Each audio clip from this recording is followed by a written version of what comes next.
జల్పల్లిలో మోహన్ బాబు సినీ నటు మోహన్ బాబు ఇంట్లో జరుగుతున్న గొడవలు వాళ్ళ కుటుంబ సభ్యుల మధ్యన జరుగుతున్న ఆ గొడవలను తో పాటు ఆ గొడవలు కాస్త రోడ్డుకి ఎక్కడంతో వాటిని చిత్రీకరించడానికి వెళ్ళిన మీడియా సోదరులు టీవీ9 మిత్రుడిపై కూడా దాంతో పాటు టీవీ5 కెమెరామెన్ మీద దాడి చేసి విచక్షణారహితంగా తన మతి స్థిమితాన్ని కోల్పోయి మోహన్ బాబు లోగో లాక్కొని అతనిపై దాడి చేయడము, అతని తలకు గాయాలు కావడం మేము దాన్ని చింతిస్తున్నాము.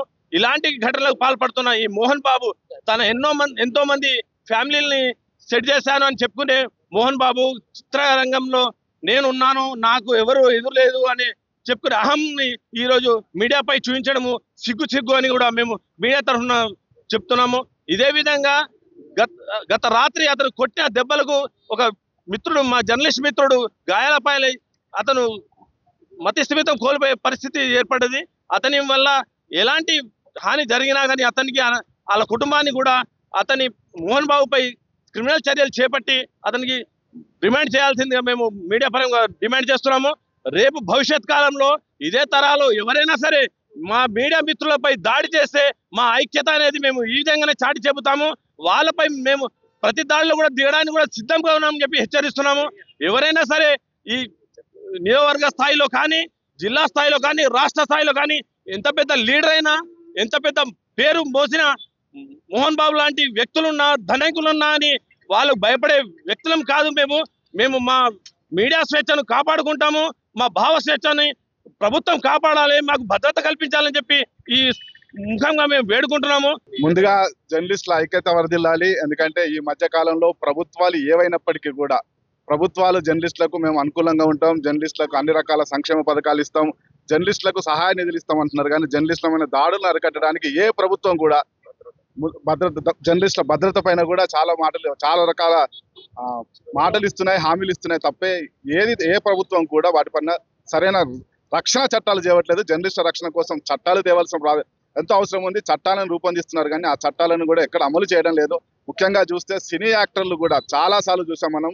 గతంలో కూడా ఎంతో మంది సినీ యాక్టర్లు కూడా జర్నలిస్టుల మీద దాడులకు దిగారు. ఈ మధ్య కాలంలో రియల్ ఎస్టేట్ వ్యాపారులు కూడా ఊ అంటే కూడా జర్నలిస్టుల మీద దాడులు జరుగుతూ ఉన్నాయి. ఈ దాడులను అరికట్టేందుకు కూడా జర్నలిస్టుల సంఘాలు కూడా ఐక్యంగా పోరాడాలి. మన మధ్యలో ఎలాంటి సంఘాలు ఉన్నప్పటికీ కూడా సంఘాలన్నిటి కూడా సంఘటితంగా పోరాడాలి. అలాగే ముఖ్యంగా చెప్పాలి అని అంటే దేశవ్యాప్తంగా కూడా జర్నలిస్టుల పైన జరుగుతున్న దాడులకు ఒక పటిష్టమైన చట్టాలు తేవాలని కూడా మేము జర్నలిస్టులపై మోహన్ బాబు చేసిన దాడికి నిరసనగా పటాన్ చెరు జర్నలిస్టు నియోజకవర్గ స్థాయి జర్నలిస్టులు ఈ నిరసన కార్యక్రమం వచ్చినందుకు మీ అందరికీ ముందుగా ధన్యవాదాలు తెలియజేస్తూ, మిస్టర్ మోహన్ బాబు మీ ఇంత అంతర్గత సమస్యలు ఏది ఉన్నా మీ ఇంట్లో చూసుకోండి.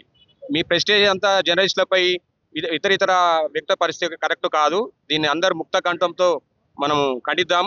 నువ్వు సినిమాల్లోనే రియల్ విలన్వి, అది మర్చిపోయి మేము రియల్ కూడా విలన్ అని నువ్వు భావిస్తున్నట్టున్నావు. అది కరెక్ట్ కాదు. ఎంబడే ప్రభుత్వం దీన్ని సీరియస్గా తీసుకొని అతన్ని వెంటనే అరెస్ట్ చేయాలి, కఠినమైన శిక్ష విధించాలి. ఇంత ముందుకే గతంలో సుప్రీంకోర్టు ఆర్డర్స్ కూడా ఉన్నాయి. ఒక జర్నలిస్టు వాళ్ళ జోలికి వెళితే ఏ లెవెల్ ఇబ్బందులు పడతాయి అనేది అందరికి తెలిసిన విషయమే. ఇప్పటికైనా ఇట్లా దాడులు అనేది మంచి సంస్కృతి కాదు. పూర్తి లోకం, జర్నలిస్ట్ లోకం మొత్తం పూర్తిగా దీన్ని ఖండిస్తుంది.